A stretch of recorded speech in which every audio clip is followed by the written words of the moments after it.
Hi friends. तो मैं आप लोगों को ये बताने आया हूँ कि पिछले 10 साल में क्या क्या जो है विदेश में जो पढ़ने वाले छात्र हैं उनके साथ बदलाव हुए हैं। तो सबसे बड़ा बदलाव ये है कि 10 साल के अंदर, अभी मान लो आपने एडमिशन 2024 में लिया है, तो 24 में हम एडमिशन लिए हैं, तो 10 साल के बाद हुआ 34 के अंदर हम MCI FMJE सारा कुछ क्रॉस रूप से पास नहीं कर गए तो हमारी पढ़ाई हो जाएगी 0। तो हमारा ये कहना है कि हम इस तरह से पढ़ाई करें जिससे कि हमारी जो है पढ़ाई अच्छे ढंग से चलते रहे और किसी को किसी भी तरह की दिक्कत नहीं हो।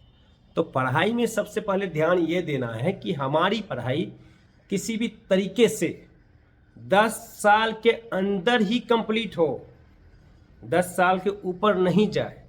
अगर अब 10 साल के ऊपर पढ़ाई लेके जाइएगा तो आपकी पढ़ाई पूरी तरह से शून्य हो जाएगी। उसको कोई नहीं मानने वाला है कि आपने कैसे पढ़ाई की, कैसे पढ़ाई नहीं की। नंबर 1।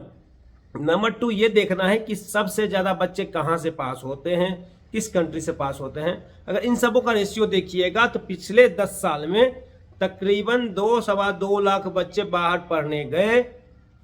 2,70,60 हज़ार के आसपास बच्चे थे, जिसमें से जो है 45-50 हज़ार बच्चे पास हुए हैं। मान के चलिए 20-22% का रिजल्ट आता है एवरेजली। तो बाकी बच्चे का क्या, क्योंकि पहले वाले में तो सिस्टम ये नहीं था कि 10 साल का ये है, लेकिन अब तो 10 साल का सिस्टम है। उस 10 साल के सिस्टम में अगर हम पढ़ाई कंप्लीट नहीं कर पाते हैं तो आगे क्या होगा, हम कहाँ क्या कर पाएंगे, हम उस देश के भी डॉक्टर बन पाएंगे कि नहीं बन पाएंगे, हम किसी और देश में भी प्रैक्टिस कर पाएंगे कि नहीं कर पाएंगे।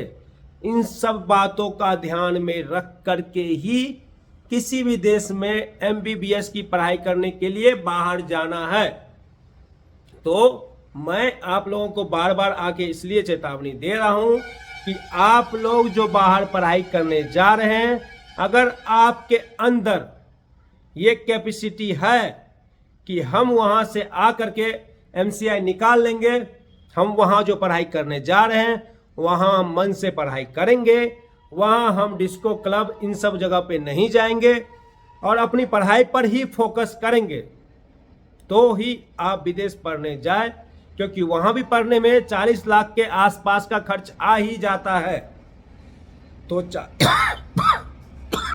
तो अपना पैसा बचाना है या वहां जा कर के 6 साल का पढ़ाई करना है, 1 साल का इंटर्नशिप करना है, 7 साल के बाद इंडिया में आके अपना एग्ज़ाम देना है, एग्ज़ाम पास करने के बाद 2 साल का इंटर्नशिप करना है और 10 साल के अंदर सब कुछ कंप्लीट कर पाएंगे कि नहीं कर पाएंगे, ये सारा कुछ सोच के समझ करके उसके बाद ही आगे की जो है रणनीति पे विचार कीजिए और कोशिश कीजिए कि कम से कम 500 से ऊपर मार्क्स लाए, ताकि इंडिया में 10 लाख के बजट वाले कॉलेज में आपका एडमिशन आसानी से हो जाए।